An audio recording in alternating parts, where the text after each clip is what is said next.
دیدم از قلم آسما رحمان ایپیسوڈ 17۔ وہ ٹیرس پر ٹہل رہا تھا، کان سے فون جڑا تھا جس پر ہمنا کو گھنٹیاں جا رہی تھیں، لیکن وہ اٹھا نہیں رہی تھی۔ وہ بہت مضطرب تھا، اسے ہر حال میں ہمنا سے بات کرنی تھی۔ دوسری طرف ہمنا میز پر فون رکھے بجتی ہوئی گھنٹیوں کو سن رہی تھی۔ وہ برگر کھا رہی تھی اور بے حد محظوظ ہو رہی تھی کہ وہ شاہجہاں کی زندگی میں طوفان لا چکی تھی۔ نیچے لون میں زید باقی کزنز کے ساتھ مل کر فٹ بال کھیل رہا تھا۔ شاہجہاں کا فون 10ویں بار بھی نہیں اٹھایا گیا تو اس نے ضبط سے فون دبوچ لیا۔ غصے سے اس کی شریانیں اوپر رہی تھیں۔ ریلنگ پر ہاتھ رکھے وہ اپنے بیٹے کو دیکھے گیا تو کیا اسے اب اعتراف کرنا تھا؟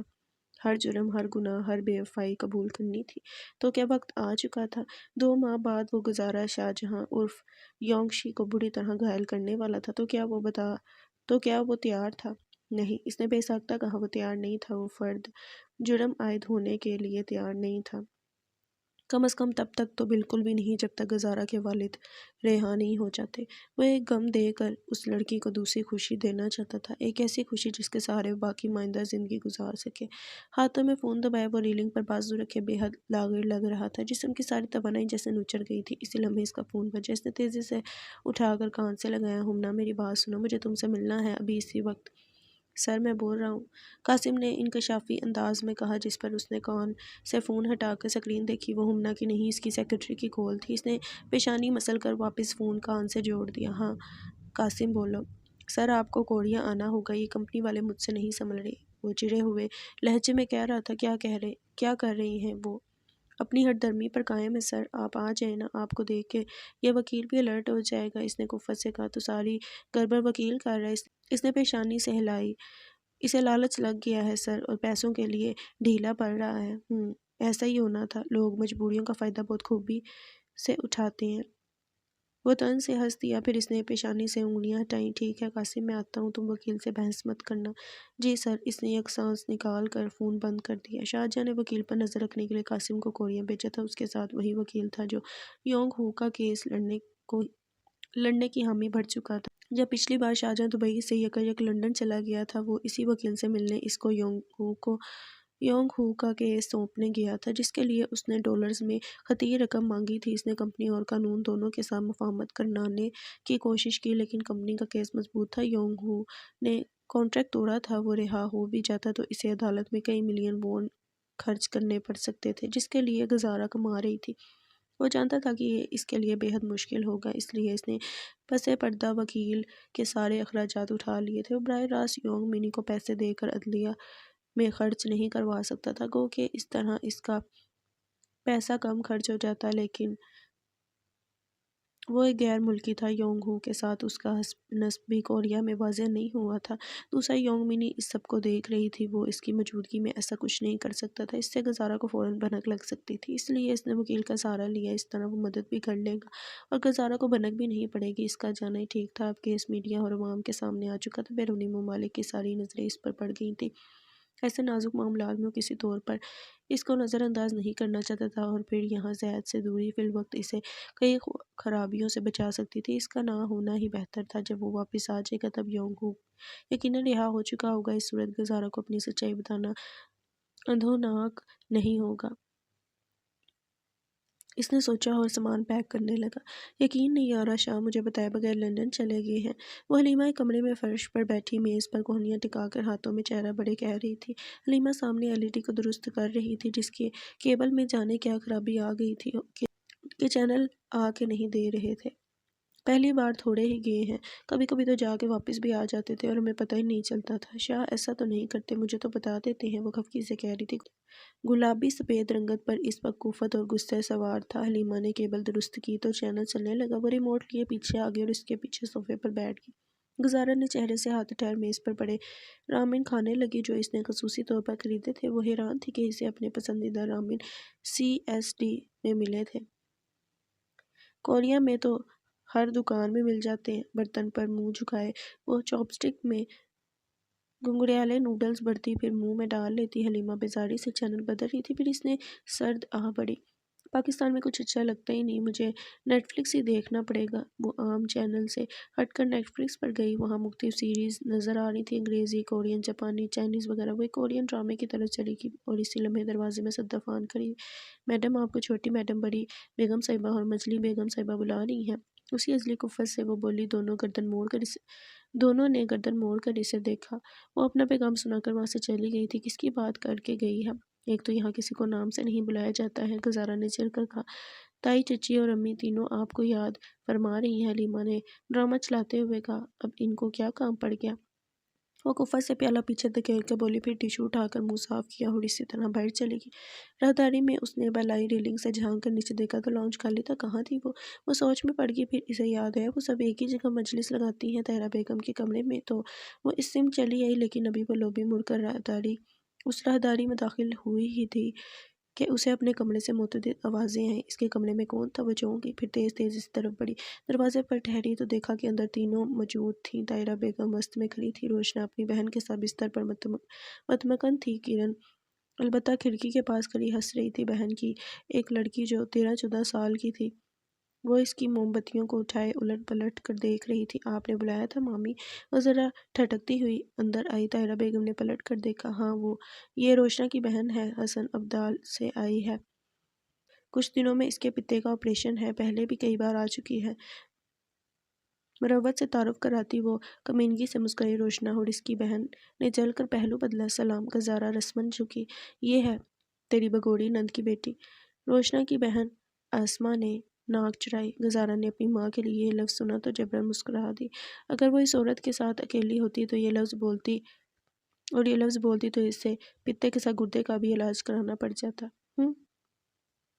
منگولوں کی اولاد پیدا کی ہے، دیکھو تو وہ ارطغرل غازی میں آتے ہیں، ایسی ہی آنکھیں ہوتی ہیں ان کی، موڑیوں میں چھپی ہوئی۔ گزارہ نے طاہرہ بیگم کو دیکھا، پھر کرن کو جو زیر لب مسکراہٹ دبا رہی تھی، پھر وہ کھل کر مسکرائی۔ طبیعت کیسی ہے بدتمیز آنٹی آپ کی؟ اس نے نہایت خوش اخلاقی سے پوچھا۔ ٹھیک ہے، وہ ٹھنگ کر بولی۔ ٹھیک ہی رہے تو بہتر ہے، ہمارے کوریا میں تو اس بیماری سے کوئی نہیں بچتا۔ وہ ہنسنے لگی۔ کیا مطلب؟ کیا اول فول بک رہی ہو؟ روشنا نے برا مانا۔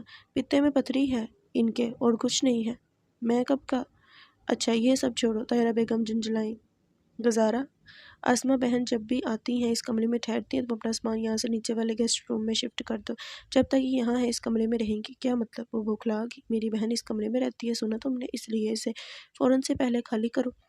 روشنا نے حکمیانہ انداز میں کہا۔ لیکن میں کیوں خالی کروں؟ ان کو گیسٹ روم میں رکھے نا، ویسے بھی مہمان گیسٹ روم میں رہتے ہیں، تو ہم مہمانوں کو ہی گیسٹ روم میں بھیج رہے ہیں۔ طاہرہ بیگم دو بدو بولی۔ گزارہ پہلے تو نہیں سمجھی، پھر جیسے چونک پڑی، طاہرہ بیگم سایہ انداز میں مسکرا دی۔ مامی، میں اس کمرے میں 2 مہینے سے رہ رہی ہوں، اس کو میں نے مشکل سے کوزی۔ تو تمہارا کیا خیال ہے کہ تم اب ہمیشہ اس حویلی میں رہو گی؟ انہوں نے تیز سے بات کاٹی۔ ارادے تو اس کے یہی ہیں بھابی بیگم۔ کرن نے تن سے تارا۔ خوش فہمیاں ہیں اس کی۔ طاہرہ بیگم کہنے لگی۔ ہم شاہجہاں کی وجہ سے کچھ کہتے نہیں ہیں تو محترمہ خود کو اس گھر کا فرد سمجھنے لگی ہے۔ چوہے کی ذات دیکھو، چوہے کی اوقات دیکھو۔ چوہیا بھابی بیگم، چوہیا کہیں۔ روشنا ہنس کے بولی۔ گزارہ کا دل یکبارگی دھڑکا، آنکھوں میں گرم آنسو آئے، لیکن اس نے خود پر ضبط کیا۔ کمرے کے باہر دیوار کے ساتھ نصف فالتو کرسی پر زید بیٹھا فون پر گیم کھیل رہا تھا۔ اس کے فون کی زوں زوں اندر تک آ رہی تھی۔ مامی اس کو سمجھیں، یہ کمرہ میرے لیے بہتر ہے، میں نیچے نہیں رہ سکتی۔ کیوں؟ کرن نے مشکوک انداز سے پوچھا۔ کیونکہ یہاں آکسیجن اچھی آتی ہے، روشنی ہوتی ہے، مجھے تمہیں آدھی رات کو اٹھ کر شاہجہاں کے کمرے میں جانے میں آسانی ہوتی ہے۔ طاہرہ بیگم نے اس کی بات اپنے معنوں میں مکمل کی۔ ہاں۔ روشنا نے منہ پر ہاتھ رکھا۔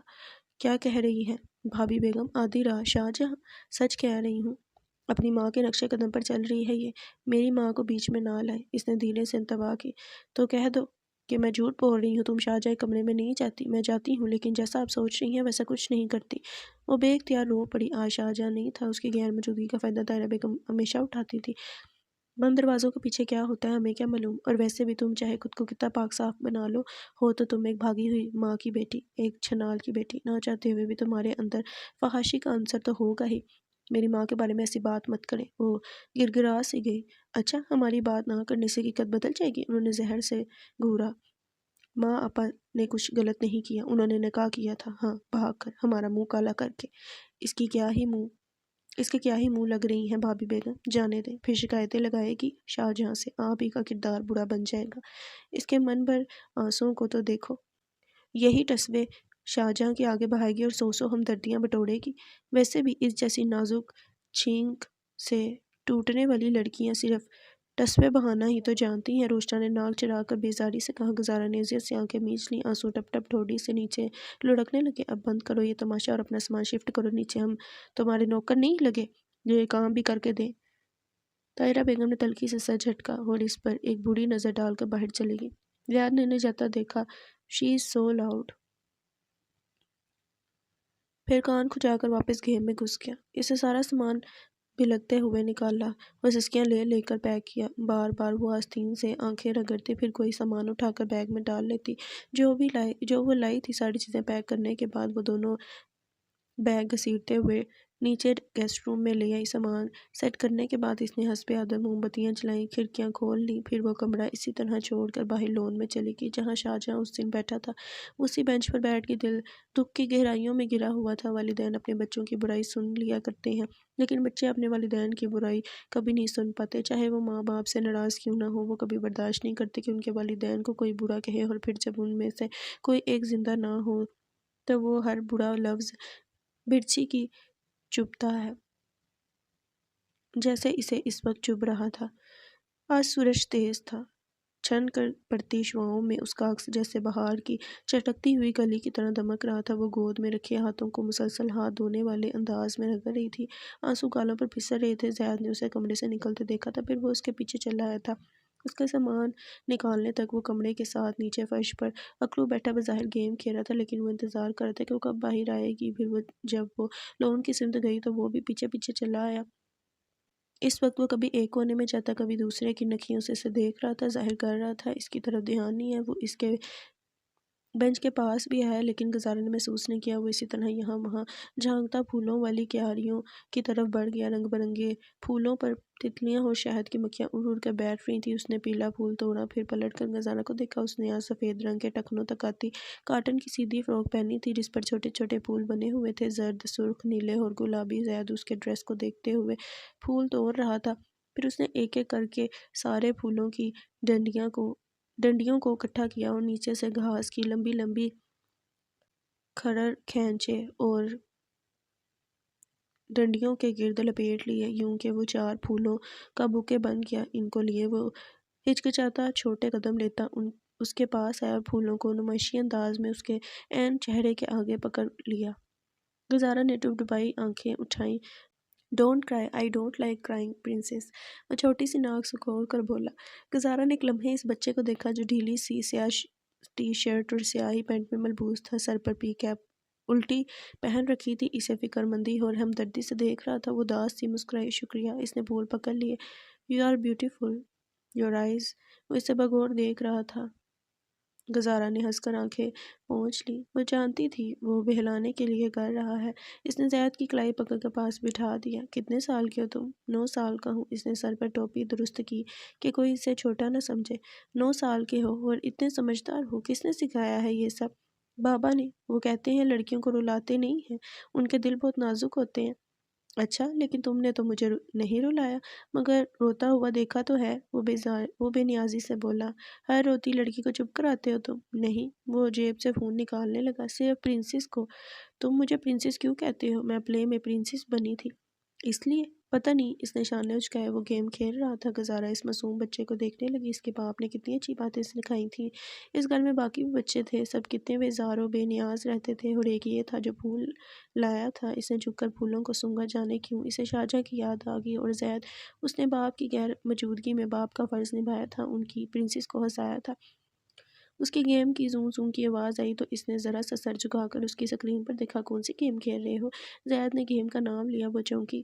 تم یہ گیم کھیلتے ہو؟ ہاں، میں اور بابا ہم دونوں کھیلتے ہیں۔ اچھا، کتنا اسکور ہے تمہارا؟ اس نے دلچسپی سے پوچھا۔ 130۔ وہ سکرین میں گھسا ہوا تھا۔ بس، وہ مایوس ہوئی۔ یہ مشکل گیم ہے پرنسس، اتنے پوائنٹس بنانا بھی بڑی بات ہے، وہ جیسے برا مانا تھا۔ بس کرو، اب اتنی بھی مشکل نہیں ہے، اس نے چھوٹے لڑکے کو چھیڑا۔ اچھا، اتنی آسان ہے تو تم کیوں نہیں کھیل لیتی؟ پلے اینڈ شو میں، اس نے فون اس کی طرف بڑھا کر للکارتے لہجے میں کہا۔ گزارا نے مسکرا کر اس کے بال بکھیرے۔ تم تو برا مان گئے، میں تو ایسی کہہ رہی تھی۔ There is a huge difference between speaking and doing. وہ اسے جتاتا ہوا بولا، پھر سکرین میں گھس گیا۔ وہ مسکرانے لگی۔ بابا کا سکور 1,80,000 ہے، مجھے بس ان سے زیادہ کرنا ہے۔ کیوں؟ نینجا سے زیادہ نہیں کرنا؟ اس سے ڈرتے ہو؟ میں کیوں ڈروں گا؟ زیاد نے کھپکی سے گورا۔ See girl, you are taking me light. تم ڈرتے ہو میرا مقابلہ کرنے سے؟ میں نہیں ڈرتا، میں نینجا سے بھی۔ وہ رومانکی سے بولتے بولتے رکا، ایک دم چونک کر گزارا کو دیکھا۔ What did you just say, mister Zaid? Ninja میں ہوں۔ سرپرائز۔ وہ ہونٹوں پر بڑی مسکراہٹ لائے بولی۔ زید نے اسے کچھ دیر دیکھا، پھر منہ ٹیڑھا کر کے ہنکارنے لگا۔ پھر وہ زور زور سے ہنسا۔ گزارا کی مسکراہٹ ناگواری سے سمٹ گئی۔ میں سچ کہہ رہی ہوں۔ اوکے مس نینجا، میں نے مان لیا، وہ ڈرامائی انداز میں کہتا زید جھٹکنے لگا۔ گزارا کو تب چڑھ گئی۔ اس نے تیزی سے زید سے فون چھینا۔ میری گیم؟ اس نے مزاحمت کی تو گزارا نے اس کے ہاتھ پر چپت ماری۔ دور ہو، تمہیں میں ابھی اپنا اکاؤنٹ کھول کر دیتی ہوں۔ اس نے عزم سے کہتے ہوئے اپنے اکاؤنٹ کا یوزر نیم اور پاسورڈ ڈالا۔ کچھ دیر نیٹ لوڈ ہوتا رہا، پھر اس کا اکاؤنٹ لاگ ان ہو گیا۔ اس نے سکرین نمائشی انداز میں زید کے منہ کے آگے پکڑی۔ دیکھو کون ہے یہ؟ زید نے منہ سکر کر اکاؤنٹ کو دیکھا، پھر اس پر چمکتے ہوئے سکور کو۔ اس کی پتلیاں پھیل گئی۔ اسے تیزی سے گزارا کو دیکھا، پھر واپس سکرین کو۔ اس کے چہرے پر بے یقینی ہی بے یقینی تھی۔ اب آیا یقین؟ گزارا نے چانے اکڑائے۔ اس نے بھوجے چہرے کے ساتھ فون لے لیا۔ مجھے یقین نہیں آ رہا، ایک لڑکی مجھ سے آگے ہے۔ وہ پودوں کو دیکھتے ہوئے سوچ سے کہہ رہا تھا۔ گزارا کھل کر ہنس پڑی، اتنی کہ اس کو سانس چڑھنے لگا۔ وہ اس کا اکاؤنٹ کھول کر اشک سے سکور ہولڈ لیولز دیکھ رہا تھا جو اسے ابھی پار کرنے تھے۔ گزارا جب سنبھلی تو اس نے بازو پھیلا کر اس کے کندھے کے گرد مائل کیے۔ پارٹنر، تم چاہو تو میں تمہیں ان لیولز کو کراس کرنے کے راز بتا سکتی ہوں۔ زید نے گردن موڑ کر اسے دیکھا، آنکھوں میں شیطانی سی چمک تھی۔ آر یو شور؟ اس نے لب دبا کر تیز تیز سر ہلایا۔ بتاؤ پھر۔ وہ تیار ہوا، ایک شرط پر۔ گزارا نے بے نیازی دکھائی۔ کیا؟ تم جب جب مجھے روتا ہوا دیکھو گے میرے لیے پھول لاؤ گے۔ اس نے ہتھیلی کھول کر سامنے رکھی۔ بتاؤ منظور ہے یہ شرط؟ زید کچھ دیر سوچ میں پڑ گیا۔ لڑکی اگر ہر وقت روتی رہی تو پھر معاملہ مشکل ہو جائے گا۔ اس کو پھولوں کی کھیتی کرنی پڑ جائے گی۔ لیکن شاہجہاں سے گیم میں آگے نکلنا بھی ایک خواب تھا جسے وہ ہر حال میں پورا کرنا چاہتا تھا، اور یہ ایک اچھا موقع تھا کہ مینٹور سے سیکھا جائے کھیلنا۔ اس نے گزارا کی ہتھیلی پر ہاتھ مارا۔ اوکے۔ گزارا مسکرائی اور اس کے قریب کھسک کر اس کے فون میں دیکھتے ہوئے سمجھانے لگی، کیسے کھیلنا ہے، کب کون سا سپاہی چننا ہے اور کس ہتھیار کا کس زاویے سے استعمال کرنا ہے۔ وہ سر ہلا ہلا کر سنتا رہا۔ جب سب سمجھ چکا تو گزارا کو دیکھ کے پرعزم انداز میں مسکرایا۔ اب دیکھنا میں کیسے بابا کو ہراتا ہوں۔ اگر چاند حسین نہ ہوتا اور زمین زادوں کو اس قدر مستجب و متحیر نہ کرتا تو ادب اردو اس کی تشبیہات و استعارات اور تماثل سے بھرا ہوا ہوتا، نہیں نا؟ بات یہ ہے کہ زمین پر چاند کی کئی شکلیں ہیں، انسانی روپ میں بھی اور غیر انسانی روپ میں بھی۔ جب کوئی حد سے حسین لگے تو چاند کھلانے کا مستحق بن جاتا ہے۔ جب وہ بنی تھی پیچ رنگ کی وہ فراک اس پر یوں کھل گئی تھی جیسے صبح کی نسیم میں گدلے پانی کا کنول، اور وہ اسے یوں دیکھ رہا تھا جیسے کسی نے بس اسی سمت دیکھنے کا زہر پھونک دیا ہو، اور وہ سن ساکت مجسمہ بن گیا ہو۔ پلکیں نہ جھپک رہی تھی اور نہ ہی کھلی آنکھوں میں مسلسل تاڑنے کی جلن محسوس ہو رہی تھی۔ جسم احساس درد سے ماورا ہو گیا تھا۔ آج 4 دن بعد واپس آیا تھا کوریا سے۔ یونگ ہو کی سنوائی کل تھی، پہلی اور آخری سنوائی۔ اسے رہائی کی وعید سنا دی گئی تھی۔ آج سے 15 دن بعد اس کی رہائی تھی۔ عدالت نے اسے بری کر دیا تھا، سارے الزام واپس لے لیے تھے۔ کچھ پیسوں کی غرامات تھیں اور کچھ تعلقات کا حرص۔ عدلیہ جہاں کا بھی ہو بک جاتا ہے۔ وہ گزارا کو بتائے بغیر آیا تھا۔ آج اتوار کا دن تھا، شام کے 6 بج رہے تھے۔ رات میں زوبیہ کے بھائی کا ولیمہ تھا جس میں وہ جا رہی تھی۔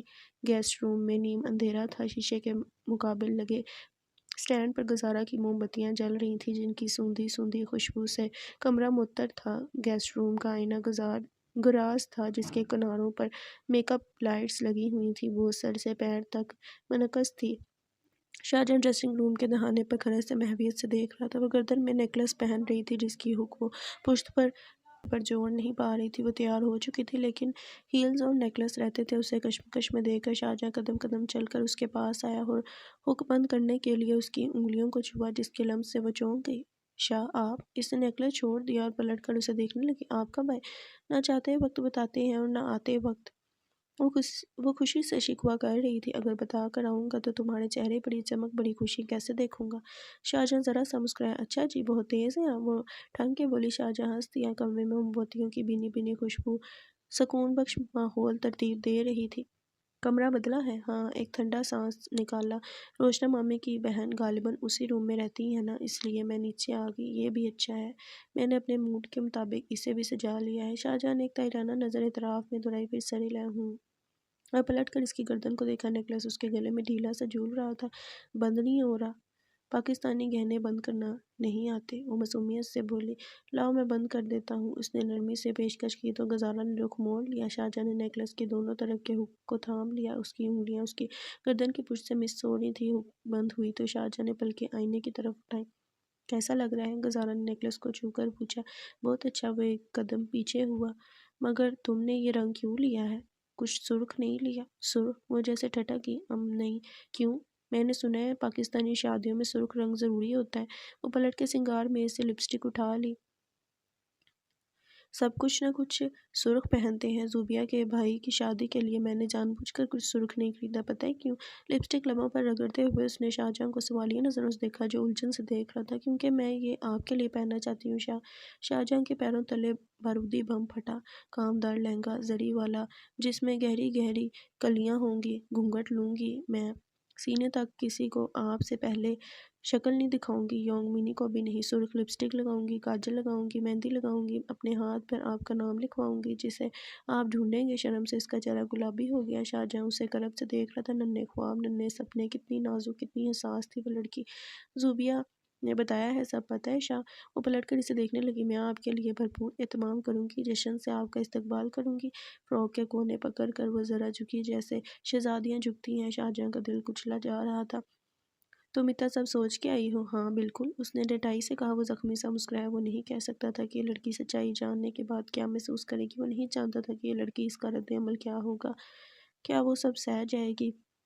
پہنائیں گے؟ اس نے ہاتھوں میں پکڑے جوتوں کی طرف اشارہ کیا تو وہ خیالوں سے چونکا۔ شاہجہاں قدم قدم چل کے اس کے پاس آیا اور اس کے ہاتھوں سے جوتے لے لیے۔ پھر وہ گھٹنے کے بل بیٹھا، اس کا پیر فراک کے نیچے سے نکالا اور اسے جوتا پہنایا، پھر اسی طرح دوسرے پیر میں بھی پہنا دیا۔ جب وہ گھٹنا جھاڑ کر کھڑا ہوا تو دیکھا غزالہ اس کے ہم قد ہو گئی تھی، اسے مشکور اور سراہتی نظروں سے دیکھ رہی تھی۔ شکریہ، وہ بولی۔ شاہجہاں محض مسکرا دیا۔